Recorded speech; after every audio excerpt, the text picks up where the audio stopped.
हिमालयको सर्वोच्च शिखर सधैँ खतरामा। यहाँ 5 जना साहसी पर्वतारोहकको यात्रा सुरु हुन्छ। ध्यान राख्नुस्, यहाँ धेरै जोखिम छ। हामी केही पनि सोच्नु पर्दैन, म सबैभन्दा अगाडि छु। एउटा ब्रेक लिउँ, हावा चिसो छ।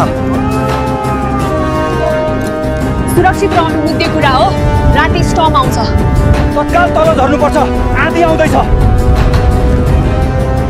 म शिखर चढ्छु, मलाई रोक्न सक्नुहुन्न। माई, साथमा रहनु। मसँग तपाईँ हुनुहुन्छ, डर लाग्दैन। हामी जिउँदै फर्कनेछौँ। आरव, धैर्य राख, मौसमले हाम्रो परीक्षा लिँदैछ। म जान्छु, तपाईँहरू सुरक्षित रहनुहोस्। एथन, विश्वास गर, हामी बच्दैछौँ।